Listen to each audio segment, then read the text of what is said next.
I just passed the first business and finance exam, and today I'm gonna pass my business and finance exam. I'm a professional test taker in a way.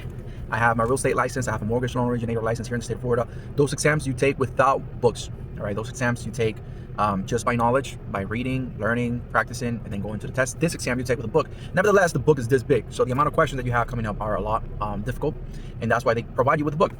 I went to Florida Exam Prep with one of my best friends, Cruz.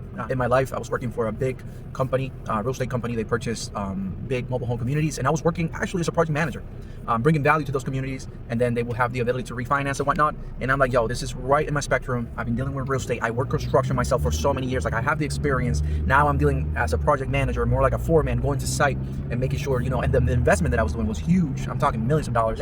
Let's work for ourselves, dude. Let's do this. It's been tough, I'm not gonna lie. I've been 15 days all day, full-time studying for this exam, and the pressure is really high.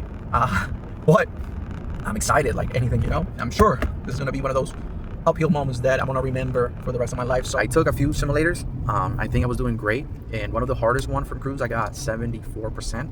But one of the easier ones, I got 80 something, 86, 80 something. Really looking forward to pass this exam. I put in a lot of hours into this, a lot of time. Guys, let me take you through the exam. I just passed the first business and finance exam. I'm really proud. I'm really happy. I'm really thankful to Cruz and to Florida Exam Prep for all the help. The exam is 125 questions. You get in there, they tap you down. You tap yourself down, leave everything on locker, you turn off your phone, you leave your watch outside, they check your glasses so they're not smart glasses. They check your ears so you're not wearing any earbuds and stuff. And you go in and you sit down in the computer, and just as you do on the practice exam for Cruz. For the exam prep. And then after you run through it, time starts ticking, you start answering questions, moving forward, flipping the book, looking for the answers. A lot of the questions I kind of knew because they're common questions and I remember them. Another bunch I didn't know, but I had the ability of flipping the book. I built my own book, so I knew where the tabs were, where the highlights were. Also, I learned how to use the index, so I was going to the index, looking for the questions, going back to the book, and I found a lot more like that. And then the math, I felt very confident and prepared to take the exam. I think overall, it was a great experience. Without Cruz's help, I wouldn't be able to do it. Without Florida Exam Prep, impossible.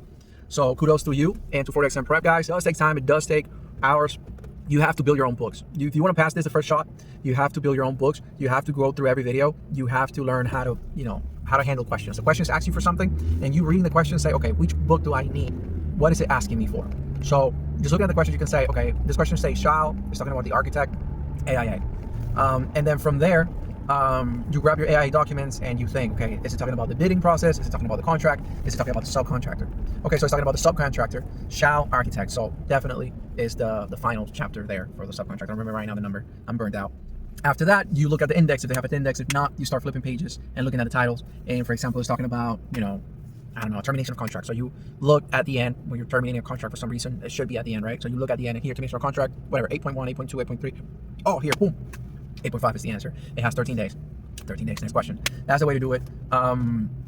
It's frustrating, I'm not gonna lie. You're sitting there for long hours, you're hungry, it gets stressful, and you just gotta learn how to deal with it. If you sit down and you take your time, you breathe, and you say, I got this, I got this, I got this. Tell me the next question. And you look for it, and then you look at the answers and you figure out, well, the first one doesn't make sense. Oh, the last one doesn't make sense.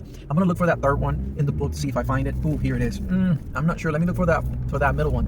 And then you might be able to find it. So that's kind of how it works, guys. Hopefully my experience is good for you, and hopefully you guys are successful. Have a great day.